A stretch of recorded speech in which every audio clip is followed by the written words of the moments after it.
Hi friends, मैं परविंदर खारी। Friends, आज की ये हमारी गेम है अली जी की वीडियो रिकमेंडेशन। उन्होंने मुझसे नॉर्वे चेस टूर्नामेंट के फाइनल राउंड की गेम के ऊपर वीडियो बनाने के लिए कहा था। Hikaru Nakamura versus Fabiano Caruana.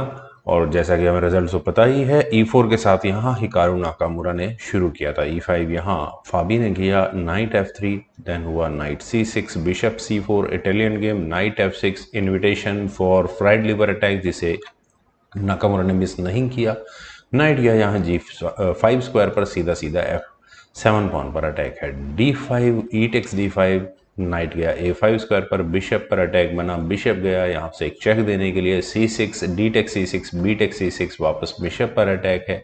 सारे typical fried liver attacks move हैं। तो बिशप आया D3 स्क्वायर पर। और फ्रेंड्स, यहाँ से इस पॉइंट पर अब ब्लैक किस तरह से इस गेम को इनिशिएट करता है, डिपेंड सब कुछ उधर ही करेगा।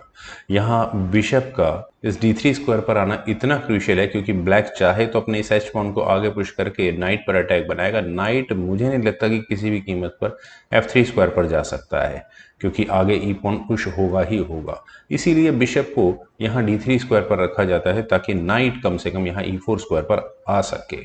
जैसे कि ब्लैक के लिए अगर मैं नाइट G4 की ऑप्शन को ऑप्ट करूं तो नाइट H3 ही किया जाएगा ताकि यहाँ इस F2 स्क्वायर पर डिफेंस रह सके। बिशप C5 अगर किया भी गया तो उसके बाद वाइट चाहे तो कैसल कर सकता है। लेकिन चलते हैं एक्चुअल गेम पर। यहाँ पहले खेला गया नाइट D5, नाइट के D5 स्क्वायर पर आने के बाद सीधा सीधा क्वीन पर और नाइट पर अटैक बना क्वीन का।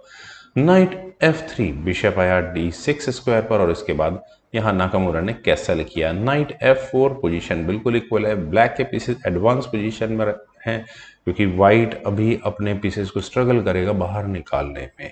Night C3, knight takes D3, C takes D3 और इसके बाद यहाँ ब्लैक ने कैसल किया। B3, देन रुक आया E8 स्क्वायर पर, रुक E1, then C5। Friends, C pawn के आगे पुश होने के बाद यहाँ नाकामुरा ने अपने बिशप को लिया A3 स्क्वायर पर और आने वाले समय में इस पॉन पर प्रेशर जरूर रहेगा।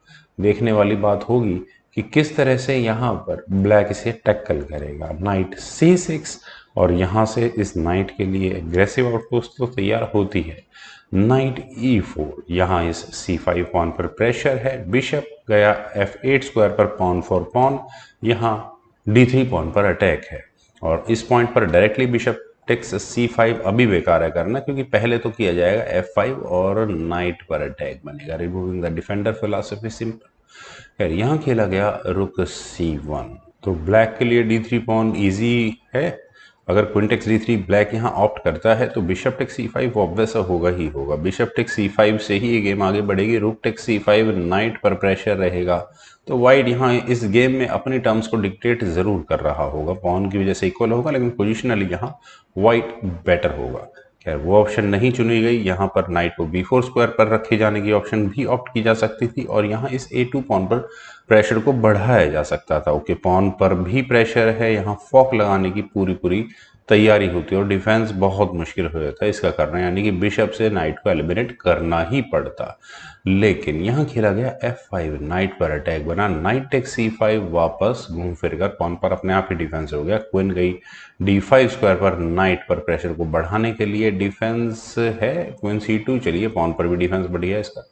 रुक आया D8 स्क्वायर पर, then queen C4, forcing connections कर ली। Queen takes C4, rook takes C4, then रुक आया D5 स्क्वायर पर, नाइट पर देखते हैं।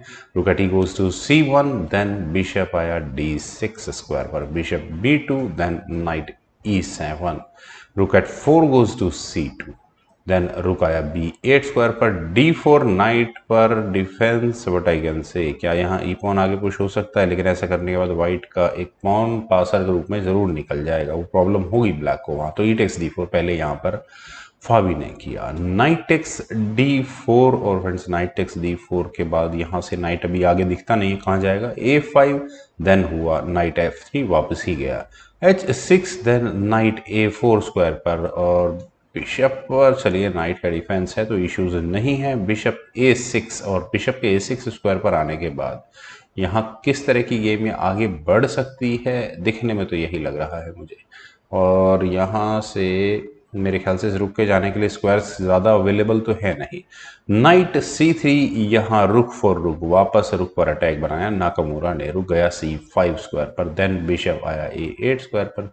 चलिए इस रुक के जाने के लिए तो स्क्वायर अवेलेबल है, रुक गया C6 स्क्वायर पर, bishop takes D6, rook takes D6, then night वापस A4 स्क्वायर पर, नाइट D5, देन रुक आया A6 स्क्वायर पर, रुक एक्सचेंज फोर्स्ड है, rook takes C6, rook takes C6, bishop पर अटैक बना, लेकिन नाइट B4, बिशप पर डिफेंस, रुक पर अटैक, और यहाँ A2 पॉन गया व्हाइट के हाथ से, रुक गया यहाँ पहले D6 स्क्वायर पर, देन हुआ बिशप C6, नाइट C3, और चलिए A2 पॉन पर डिफेंस हो चुका है, नाकामुरा ने कर लिया है, रुक आया E8 स्क्वायर पर, और बैक रैंक चेकमेट की थ्रेट तो नहीं है, बिशप से नाइट लिया जा सकता है, उसके बाद लेफ्ट खुल सकती है, H4, लेकिन यहाँ पहले किया बिशप टेक्स F3, मुझे लगता है कर लेना चाहिए था, जी टेक्स F3, जी F5 में पॉन्स डबल होते थोड़ा बेनिफिट ही होता फाबी को यहाँ, लेकिन पहले यहाँ चुना गया F4 होने के बाद नाकामुरा ने अपने रुक को D4 स्क्वायर पर प्लेस किया,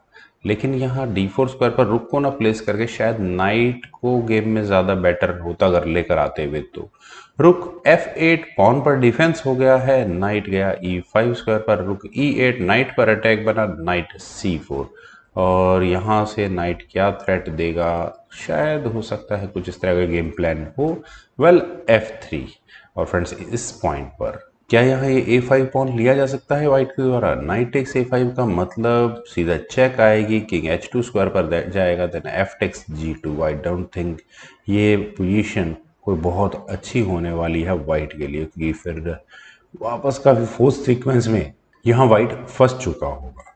लेकिन चलते हैं एक्चुअल गेम पर, यहाँ खेला गया जी टेक्स F3, ठीक भी है, बिशप टेक्स F3, किंग गया H2 स्क्वायर पर ताकि कुछ उल्टी सीधी चेक्स ना आ पाए, नाइट C2, देन रुक आया D3 स्क्वायर पर, बिशप पर अटैक बना, बिशप पहुंच गया सबसे लास्ट A8 स्क्वायर पर, king G3, king H7, knight E3, then knight B4 square पर, रुक पर अटैक बना, तो रुक गया D6 स्क्वायर पर, और रुक के D6 स्क्वायर पर जाने के बाद knight C6, then knight at C goes to D5, और यहाँ से ये नाइट क्या करने वाला है, शायद कुछ इस तरह से मटेरियल एक्सचेंज, तो रुक गया F8 स्क्वायर पर for black first, then knight C7, bishop को लेने की कोशिश है, और एक बार अगर यहाँ बिशप एलिमिनेट होता है तो जो लीड मेरे ख्याल से ब्लैक को एडवांटेज था वो यहाँ खत्म होता हुआ नजर आ जाएगा, बिशप D7, फाबी को भी ये बिशप बचा कर रखना है, नाइट E6, रुक पर अटैक बना, रुक गया F7 स्क्वायर पर, ऑब्वियस है,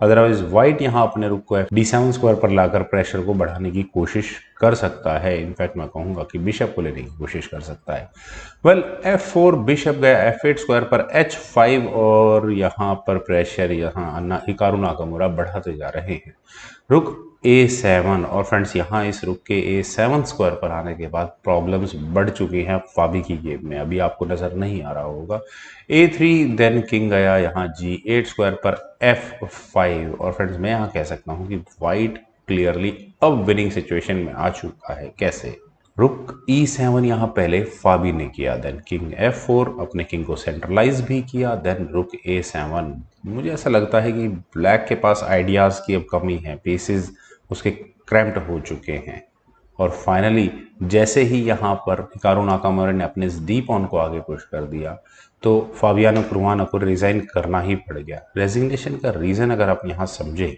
तो फिलहाल ये नाइट ऑलमोस्ट विन है, क्योंकि रुक की चेक्स बहुत इश्यूज क्रिएट करेंगी, तो मान लेते हैं कोई भी अगर मूव यहाँ ब्लैक के लिए चले, जैसे कि किंग को F7 जैसे स्क्वायर पर लेकर आना, तो उसके बाद D5 होगा ही होगा, और नाइट को हटाना ही पड़ेगा ब्लैक को, और उसके बाद यहाँ A7 स्क्वायर पर रखा हुआ रुक अनडिफेंडेड हो चुका होगा, जैसे नाइट मान लेते हैं E7 स्क्वायर पर जाए और कुछ अपनी पोजीशन को रिशफल करने की कोशिश करे, लेकिन किंग E5, ताकि कम से कम किंग अब अपनी पोजीशन को इम्प्रूव ना कर पाए, नाइट G8 होगा, देन रुक D8, और क्या होगा अगले मूव में, यहाँ कुछ इस तरह की चेकमेटिंग थ्रेट्स बनाई जा सकती हैं, नाइट F6, अगर यहाँ मान लेते हैं कि वाइट जल्दबाजी करे और इस डी पॉन को आगे पुश करे चेकमेट करने के लिए, तो ब्लैक के पास भी ऑप्शन हो कुछ चेक देकर अपने लिए स्पेस बनाने की, तो रुक F8 चेक करना ही होगा, लेकिन उसके बाद king E7, D6 check, king D8 square पर, देन रुक F7 चेक, और अनडिफेंडेड रुक यहाँ पर ब्लैक को गंवाना होगा। लगभग सभी सिचुएशन में कुछ इसी तरह की ही गेम यहाँ से आगे बढ़ेगी और इस गेम को जीतने के बाद Hikaru Nakamura world number 2 ranking wise और नॉर्वे चेस टूर्नामेंट को भी जीत चुके हैं। फ्रेंड्स, मुझे उम्मीद है कि आप सभी लोगों को भी ये गेम ज़रूर पसंद आई होगी, तो आप लोग इस वीडियो को लाइक करें, शेयर करें और मेरे इस यूट्यूब चैनल चेस गुरु को प्लीज़ सब्सक्राइब जरूर करें। आपके कमेंट्स का मुझे बेहद इंतजार रहेगा। Thank you for watching and bye for now.